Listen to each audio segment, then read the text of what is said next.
In the city of Awka, a place secretly known among the Vikings as Metalina Marine Patrol, a young man named Dan gradually rose to power in the year 2024.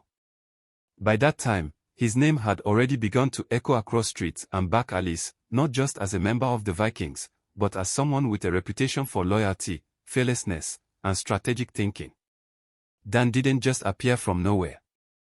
Long before his emergence as the new head of the Vikings in Awka, he was deeply involved in the activities and structure of the group.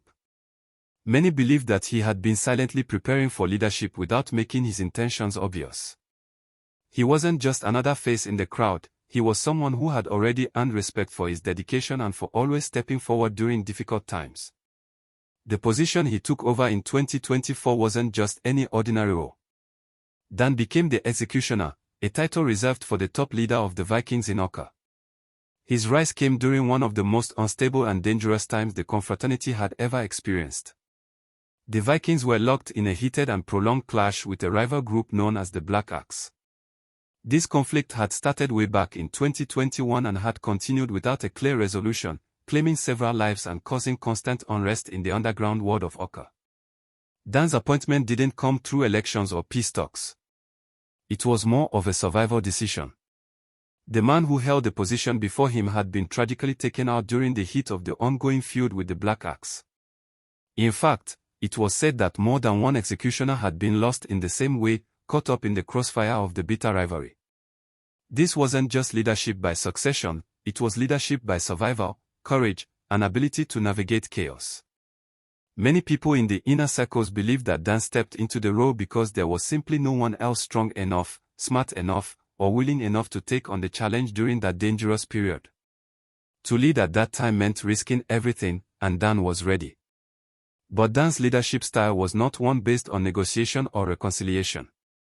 From the very first day he stepped into the executioner's seat, it became clear that he was not interested in making peace. Deep down, Dan felt that the Vikings had lost too many people in the past and that the scores were far from settled. He believed that their rivals had caused damage that could not be ignored or forgotten.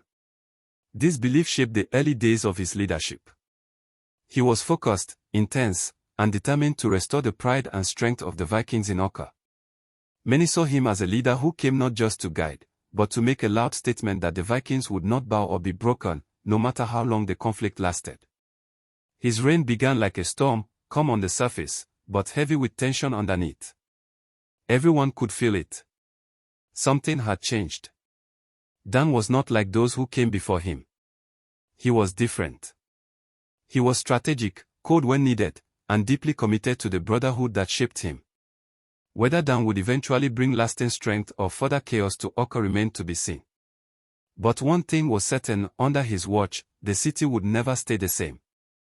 Just a few days after Dan officially became the executioner, the top-ranking leader of the Vikings Confraternity in Awka, he began to take careful steps to secure his position and set his own strategy in motion. Dan was not a leader who relied on luck or chance. He was intentional, observant, and calculated in everything he did. One of his first major actions was the selection of a small team made up of his most loyal and dependable members.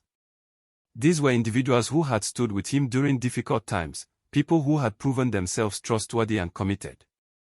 Dan didn't choose them based on popularity or noise, they were selected based on their bravery, loyalty, and willingness to act when the time came.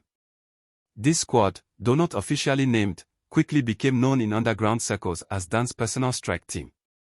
Their role was simple but dangerous: to take care of sensitive tasks and carry out key operations that were important to the group's survival and dominance in the city of Awka. Their first major operation took place not long after Dan formed the squad, and the story surrounding it would go on to make waves throughout the entire Confraternity network in the city. The mission, as people close to the group would later claim, was initially planned to target a well-known member of the rival group, Black Axe. Dan and his men had gathered enough information to know where their target was believed to be staying, and so they moved out with confidence and precision. But when they arrived at the house, something unexpected happened. The specific person they came for wasn't there at all. It looked like he had either received a warning or was simply not home by coincidence.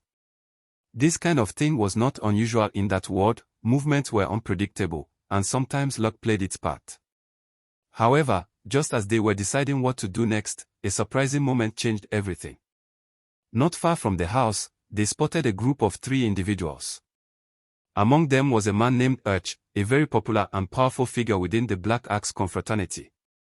Urch wasn't just a regular member, he was said to have once held the position of chairman, a role that came with enormous influence and respect within the group. Seeing Urch in public, without heavy protection, was considered a rare opportunity. Without wasting time, Dan's squad moved in on them. What happened next was described by many as a sudden and intense burst of action. 2 of the 3 men were taken down instantly, one of them being Urch, and the second a fellow member of Black Axe whose name remains unclear. The third man, according to sources, managed to escape in the confusion, likely due to quick instinct and a bit of luck.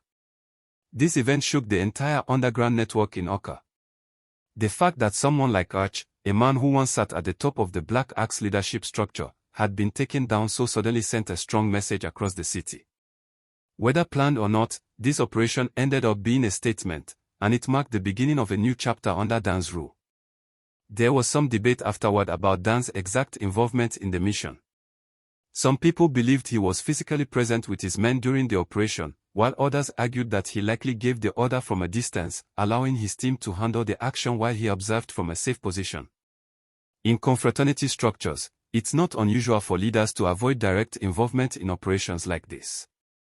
It's considered a safety measure, to protect the head from unnecessary risk while ensuring the mission still gets done. Either way, Dan was credited with the success of the operation, and it cemented his reputation not just as a leader, but as someone who would take bold steps to protect his group and show strength when it was needed. His name began to spread even more, among allies, among rivals, and across the shadowy circles that monitored every move in Awka's underground world. What happened that day changed the tone of the conflict.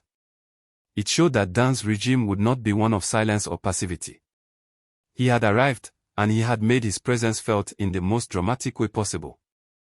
Following the success of their first mission, which had sent a strong signal across the city, Dan and his squad of trusted men didn't slow down.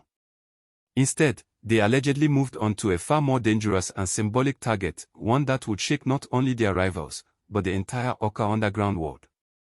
This next operation was reportedly aimed at a figure many referred to as the King's Son. Although his real name couldn't be confirmed, the King's Son was widely known in his community in Awka. He wasn't just another member of the Black Axe group, he was a prominent figure who carried himself like royalty, and many believed he was actually connected to influential people in society, hence the nickname. In the streets, markets, and corners of Awka, the King's Son had built a strong presence. He was especially feared at the marketplace he was known to control.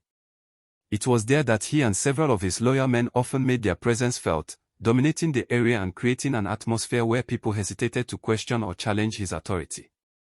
Market sellers, transport workers, and even security operatives were said to tread carefully around him. More than just his presence, what made him stand out was his mouth. He was described as a man who talked with confidence, sometimes too much of it. He was known to openly mock the Vikings confraternity, calling them disorganized, weak, and lacking real leadership. In several public conversations, he was said to boast that the Black Axe was far more united, stronger, and reliable than any other group in the city. He didn't hide his views, and he never held back. Rumors also circulated that he had been involved in some very significant incidents in the past. Specifically, he was allegedly linked to the loss of a Viking figure known as Edu Oboro, a respected individual within their circle. There were also whispers that he played a role in the disappearance of another Viking member known as Savage, though nothing was ever officially confirmed. All of this combined made him a target, a loud voice, a symbol of opposition, and someone who had allegedly caused harm to Dan's group. So, when Dan and his team decided to go after him, it wasn't just about revenge. It was about silencing a bold voice and sending a clear message that the era of unchecked insults and actions against the Vikings had come to an end. On that fateful day, the King's Son reportedly arrived at the market earlier than usual. It was just the start of the day, and most of the marketplace was still waking up. He moved around as he always did, confident and unbothered, giving instructions and talking to people in his usual loud manner. Unknown to him, a few members of Dan's special squad had already entered the market. They weren't dressed in any special way. They blended in like regular people, with just some early buyers or traders moving about. But their mission was clear. They approached the king's son calmly, striking up what seemed like a normal conversation. It said that they began by asking him some direct questions to confirm his identity. At first, he answered confidently, not suspecting anything. But soon, the discussion turned into a heated exchange. He didn't know who he was talking to. These weren't ordinary men, they were the Viking hit squad, sent with a clear purpose. Realizing that something felt off, he tried to assert himself the way he usually did. He raised his voice, attempted to intimidate them, and called out for his fellow men. But unfortunately for him, none of them were around at that moment. It was just him, surrounded by strangers whose faces he didn't recognize, strangers who were not there to argue, but to act. As he tried to back away, things escalated quickly. He attempted to flee, but it was too late. The squad moved fast. They caught up with him before he could get far. What happened next shook the entire market and spread across Awka within hours. Witnesses described the moment as shocking and unexpected. A man so feared and powerful had been taken down in broad daylight, in the very space he once rode with boldness. The hit wasn't just physical, it was symbolic. The king's son, known for his arrogance and loud voice, had been silenced. Adding to the tension, it was later rumored that the Viking squad took away certain parts from the king's son's body, items considered significant in street culture. This detail made things even more complicated when it came time to arrange his burial. For a long time, there was uncertainty around how to handle the process properly, and the emotional impact on his supporters was overwhelming. This particular operation sent shockwaves far beyond the borders of Awka. It marked a major turning point. Dan and his team had now taken down not one, but two key figures linked to the rival Confraternity. The message was clear: the new leadership was bold, organized, and willing to take serious steps to restore dominance. People across Awka began to talk in hushed tones. The markets, once buzzing with noise, now moved with a different energy, an air of caution, silence, and watchfulness. And at the center of it all stood Dan, a man whose reign had only just begun. Following the incident that shook the entire city, the unexpected fall of the king's son, Dan and his squad were far from done. What began as a mission of vengeance and reputation building now evolved into something much deeper. It was no longer just about settling old scores, it had turned into a full-scale conflict, and Dan was determined to lead it with intensity. In the days that followed, the Vikings, under Dan's watch, struck again. This time, the target was another high-profile figure within the Black Axe group, a man popularly known as Stone. His name carried weight among his peers, and his fall sent fresh shockwaves across Awka. It confirmed what many had begun to fear: Dan's regime wasn't going to be ordinary. It was going to be fierce, unpredictable, and focused on dominance. By this point, it had become clear to everyone in the city, whether involved or not, that the Confraternity conflict was escalating fast. The back-and-forth attacks between both groups had created a dangerous atmosphere in Awka. People walked with caution, stayed indoors more often, and avoided certain areas entirely. The police and security agencies had started paying more attention. Roadblocks, patrols, and night surveillance became common sights. Yet, even with increased security presence, Dan and his squad managed to carry out more operations. Among the names that reportedly fell during this period were individuals known as Apparatus and Mega. Mega was widely known in his area as a shawarma seller, and while some believed he had links to one of the groups, others insisted he was just an ordinary businessman who got caught in the crossfire. That incident added a different layer of fear among residents, because now it seemed that even those not directly involved could become victims if seen in the wrong place at the wrong time. Another major hit during Dan's regime was the fall of a man who had taken over the role of chairman in the Black Axe group after Urch's passing. According to several reports, he had just returned from Owerri, where he had attended the annual gathering of his group, when the Vikings moved on him. The operation was swift, and his end marked yet another big blow to the rival group's structure. But even with all these major hits, Dan didn't slow down. He appeared to be operating with a plan, even if many couldn't fully understand it. His actions were bold and calculated, and he seemed ready to take on whatever came his way.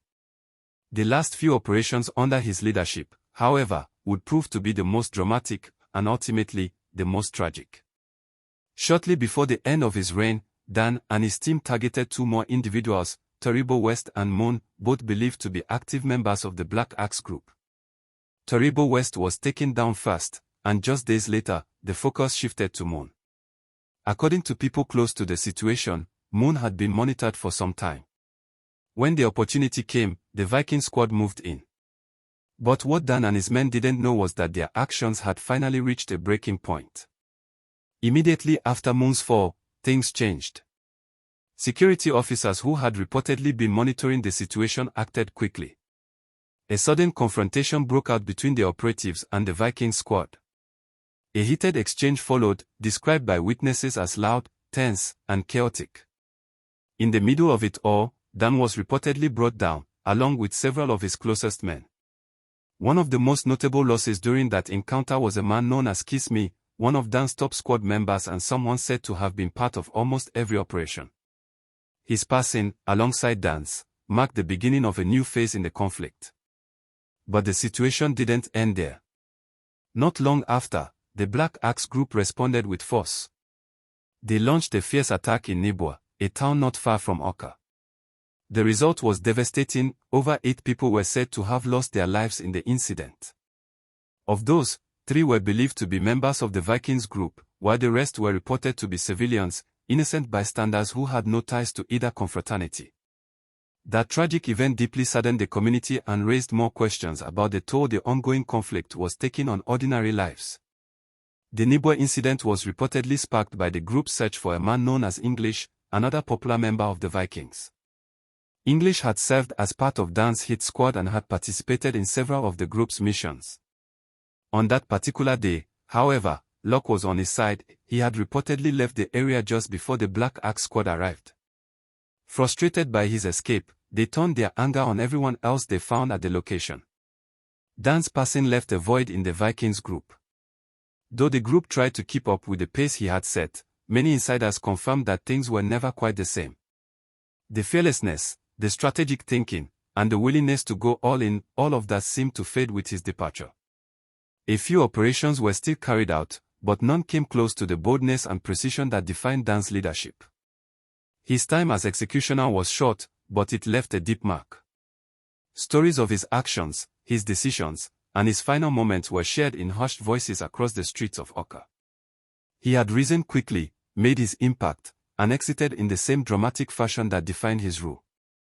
But beyond the stories, beyond the power moves and dramatic encounters, one thing remained painfully clear: the cost of confraternity conflict is always high. Lives lost, families broken, communities living in fear, and futures cut short. Let this story be a reminder that there is no true gain in violence, and no real glory in street warfare. Say a no to cultism. Say yes to peace, purpose, and progress.